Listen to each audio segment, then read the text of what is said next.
Oke teman-teman, jadi di sini aku bakal sharing kepada kalian gimana sih cara untuk membuat makalah. Berhubung ini kalian masih mungkin maba atau apalah ya, ada keperluan untuk membuat makalah. Dan ini makalah untuk di jenjang universitas ya, jadi agak sedikit beda dengan yang SMA di Unit. Dan mungkin ini paling dasar sekali karena ini aku ambil basisnya maba, jadi kalian harus familiar dulu dengan tools-tools yang ada di Microsoft Word ini. Nah, jadi teman-teman tahu dulu ini gimana dan sempetin untuk buka dan biasakan matanya melihat ini, dan biasakan juga untuk ngetik di laptop, jangan di HP dulu. Oke.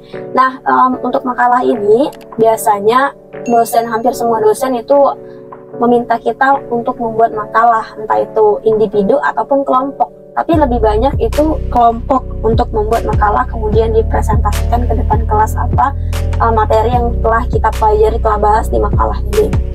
Oke, jadi hal yang pertama ini merupakan Word kosong ya teman-teman.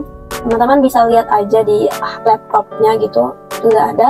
Kemudian sebelum kita memulai menulis, sebelum kita memulai masukin apa yang udah ditulis teman kita, mungkin itu kita tentuin dulu gimana format makalahnya itu gimana.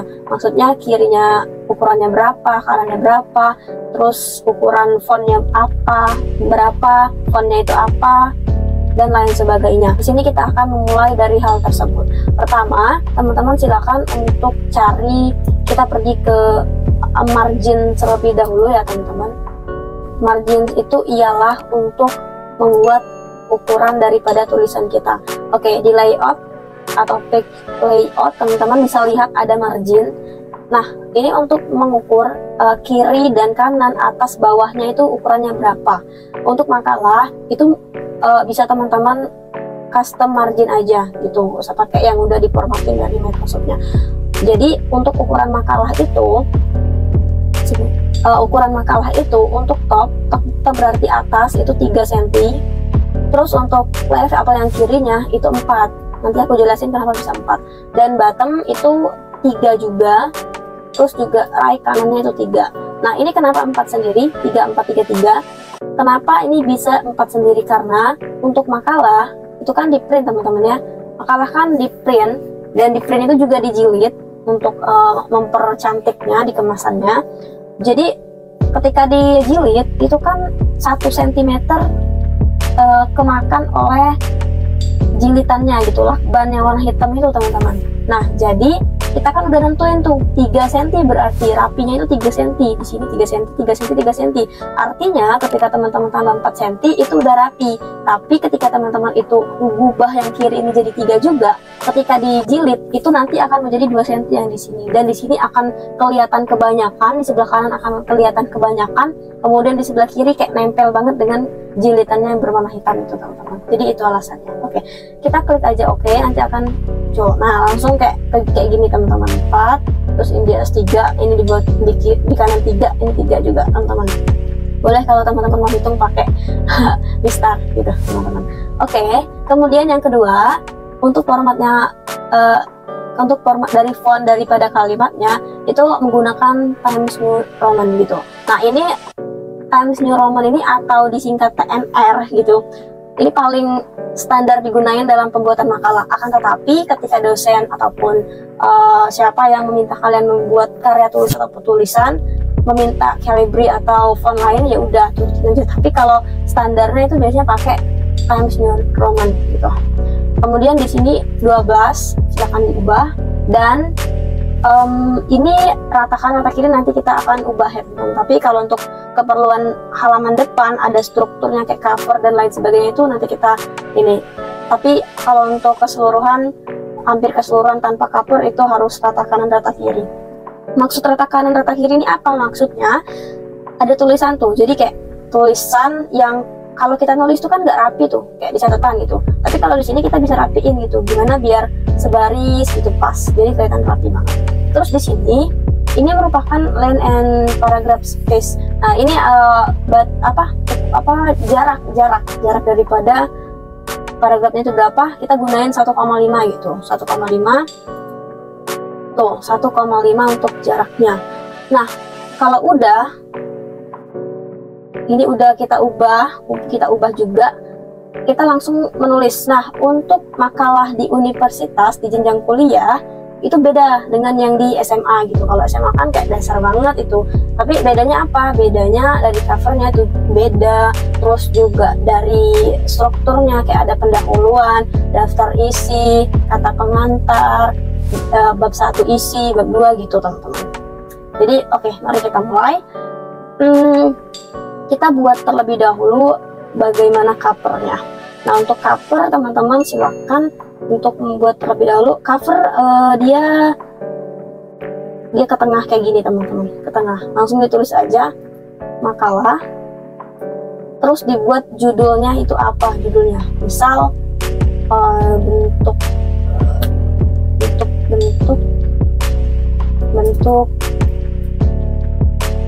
bentuk teori komunikasi dasar gitu teman-teman, dari komunikasi dasar gitu ya judulnya. Nah ini bisa teman-teman di bold bagian sininya, kemudian kita ke bawah, lalu kita redupin lagi. Di sini di bagian bawah itu ditulis tujuan daripada pembuatan makalah ini, disusun untuk, oh ya mungkin aku akan bahasnya di beberapa part karena ini kayaknya panjang banget karena aku bahasnya lebih dasar dan agak sedikit lambat karena kita gak ada yang ngejar juga gitu. Tapi nggak apa-apa kalau teman-teman agak sedikit terganggu atau nggak nyaman dengan cara ngomong aku yang lambat kayak gini, nggak apa-apa, silahkan dicepatkan aja di fitur speednya YouTube gitu ya, tahu mau dilambatin lagi nggak apa-apa. Oke, jadi sesuai selera teman-teman. Untuk memenuhi tugas kelompok ada mata kuliah komunikasi dasar itu. Nah ini teman-teman, terus di bawahnya itu ditulis dosen pengampunya siapa, dosen pengampu, misal Amir M Ikom misalkan, Amir M Ikom. Ini sebenarnya kita ubah lagi teman-teman karena ini kayak jaraknya terlalu jauh. Kita lihat lagi, oh ini ternyata. Nah teman-teman, kayak gini, itu dianya kayak gini, dosen pengampu. Nah jadi gini, terus di bawahnya kita akan kasih apa? Terus kita kasih yang namanya logo. Logo apa? Logo universitas teman-teman gitu. Logo universitas teman-teman silahkan untuk di download di Google banyak ya yang PNG untuk logo universitas. Tuh ini ada logo universitasnya. Ini kalau untuk logo ukurannya itu seingat aku 5,5 gitu ya, tapi kita ini crop dulu, ukurannya kayak gini 5x5, mungkin agak tulisan soalnya ini apa ya, ada ininya gitu, gak mungkin kan kita potong ini. Oke, jadi di bawahnya apa? Di bawahnya ditulis aja oleh siapa yang ngebuat makalahnya, oleh siapa. Nah biasanya itu kan kelompok tuh, misal kita buat aja kelompok 1 misalkan, kelompok 1 siapa aja tuh kelompok 1, misal ditulis namanya Revi Mariska gitu. Nah Revi Mariska ditulis tuh 1, terus juga kita tulis juga NIM-nya berapa, misal nah di bawahnya lagi siapa, Ojak misal, terus digini aja nah berapa NIM-nya, terus dan ininya juga siapa gitu, tulis lagi NIM-nya berapa. Nah misalkan kayak gini, nah tuh misalkan kayak gini untuk NIM-nya, atau biasanya tuh 4-5 orang biasanya ya, 4, 3, 4, 5 itu ya. Nah selanjutnya apa? Selanjutnya adalah fakultas teman-teman, jurusan dan juga universitas mana. Di sini kita ubah ini jadi, di sini kita ubah jadi bold karena dia bakal kayak nimbul kayak gitu, lebih terang. Terus juga di caps lock ya teman-teman.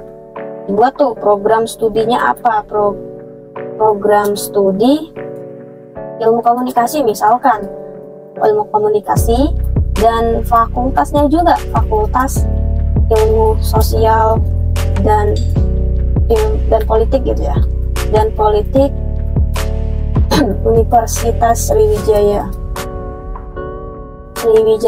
gitu teman-teman. Nah udah tuh gini teman-teman jadinya untuk covernya tuh, untuk covernya udah gini teman-teman. Nah, tinggal teman-teman gimana bentukannya. Kalau seandainya nggak rapi ya dirapiin aja gitu ya, gitu dipas-pasin aja untuk cover. Terus udah cover nih ya, covernya ya nggak usah gimana ya. Kalau SMA dulu atau SMP dulu sering banget gitu kayak mainin cover, saling bagus-bagusan cover sama teman-teman kelompoknya, kayak dikasih warna lah, terus dikasih desain lah. Tapi kalau ini enggak, karena ini ilmiah gitu, jadi dibuat kayak gini gitu, covernya sama rata kayak gini, nggak ada yang pakai desain kayak gitu teman-teman. Terus sudah, kalau udah, apa yang kita buat, yaitu kata pengantar. Nah, kata pengantar ini apa? Kata pengantar tuh kayak ucapan terima kasih, puji syukur. Aku langsung kopas aja ya mungkin. Nah, kayak gini teman-teman untuk kata pengantarnya. Mungkin teman-teman bisa dirapiin lagi gitu ya, kita tab gitu teman-teman. Untuk kata pengantarnya ada banyak format-format kata pengantar, tapi isinya kayak gini gitu teman-teman, bisa dibaca gitu ya kata pengantarnya. Ini untuk kata pengantar silakan untuk ditulis bold, dan kemudian teman-teman itu pakai kapital gitu ya, kapital semua gitu untuk tulisan kata pengantarnya gitu. Dan jangan lupa juga ini ada tanggal sama penulisnya itu siapa gitu teman-teman, tulis aja gitu. Misal teman-teman kuliahnya di Jakarta ya tulis aja Jakarta, teman-teman di Bandung ya tulis aja di Bandung, misalkan Bandung kemudian berapa tuh, misal 24 Mei 2023 ditulis penulis gitu. Nah, ini udah jadi kata pengantar. Terus selanjutnya apa yang kita tulis? Ini selanjutnya yang kita tulis adalah daftar isi. Kita ke bawah, kemudian kita tulis aja daftar isi. Apa aku bilang tadi, di bold daftar isinya. Daftar isi itu ada dua cara untuk menulisnya, ada yang manual, ada juga yang otomatis, kayak langsung kayak gitu. Maksudnya teman-teman nggak perlu lagi melihat halaman berapa itu, tapi dia langsung otomatis. Nanti kita akan buat tutorialnya setelah ini. Tapi di sini aku bakal kasih gambaran terlebih dahulu gimana daftar isi itu. Kurang lebih gambaran daftar isi itu seperti ini, yaitu ya namanya daftar isi ya, berarti daftar daripada isi makalah teman-teman. Seperti cover, kata pengantar, daftar isi pun termasuk pada daftar isi sendiri. Terus juga ada pendahuluan gitu, ada latar belakang, ini pokoknya isi teman-teman, pendahuluan, pembahasan sama penutup gitu. Ini sebenarnya seharusnya gitu ya, itulah pokoknya teman-teman. Oke, setidaknya gambaran daftar isi itu kayak gini. Nah, untuk yang aku bilang tadi nanti kita akan bahas di next video ya. Nah, habis daftar isi barulah kita masuk ke bagian bab 1, yaitu pendahuluan gitu. 1, terus pendahuluannya klik di bawah gini. Jangan lupa juga di bold dan juga dikasih di caps lock maksudnya gitu. Nah, udah kayak gini, apa isi bab 1 pendahuluan? Yaitu ada isinya terdiri dari latar belakang. Ini enggak di ini ya teman-teman, ini enggak di caps lock, tapi ya kayak gini aja biasa. Terus tulisannya diratakan rata kiri, maksudnya kayak gini tuh. Tapi enggak di caps lock. Latar belakang. Kemudian udah latar belakang, dimasukin tuh latar belakangnya itu apa gitu, latar belakang dari penulisan makalah dan juga latar belakang dari hal ini gitu, makalah yang teman-teman buat, judul dari makalah yang teman-teman buat gitu. Nah, sebagai contoh kayak gini untuk latar belakangnya gitu, pastikan ini setelah latar belakang ini pastikan ini pas gitu, jadi rapi teman-teman, ini otomatis. Nah, ini kayak langsung ke tapi kita hapus saja, kita buat paragraf baru kayak gini. Terus ini misalkan teman-teman biasanya latar belakang tuh untuk makalah yang kayak gini, makalah simpel kayak gini ya 1 halaman aja udah cukup kok, itu udah kayak memuat seluruhnya latar belakang itu. Terus sudah latar belakang teman-teman. Nah, ini nih teman-teman untuk yang aku bilang rata kanan dan rata kiri, ini tuh, ini rata kan. Kalau nggak rata gimana kak? Kita lihatnya kayak gini. Kalau nggak rata tuh kayak gini tuh, acakan. Jadi kita rapiin rata kanan dan rata kiri. Nah kan ini lebih enak dilihat dan dibaca gitu teman-teman. Setelah latar belakang apa? Setelah latar belakang itu ada yang namanya rumusan masalah. Nah, apa tadi? Itu kan tadi A, berarti ini B. Rumusan masalah. Rumusan masalah ini apa? Apa sih yang bakal kita buat di makalah ini gitu? Rumusan masalah ini isi daripada makalah kita.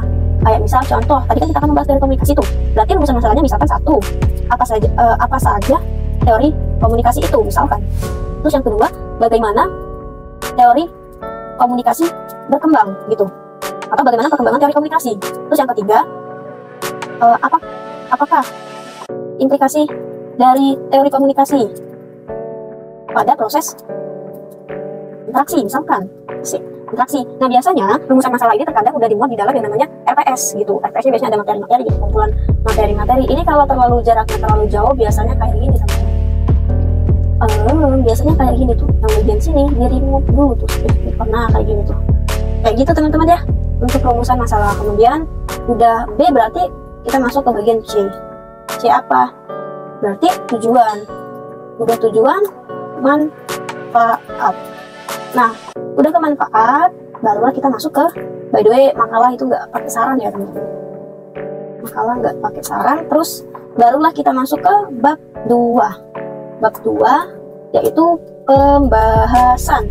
Pembahasan seperti biasa kita letakkan di tengah, kemudian di bold. Nah, baru deh apa yang mau kita bahas? Misalkan definisi komunikasi, misalkan definisi komunikasi misalkan tuh. Nah, kita letakkan lagi nih di sini. Nah, mana ini dia? Kita letakkan lagi di sini. Terus kita buat apa tuh? Komunikasi adalah bla bla bla bla gitu teman-teman ya. Oke, mungkin bahas pembahasannya di part 2. Bye bye.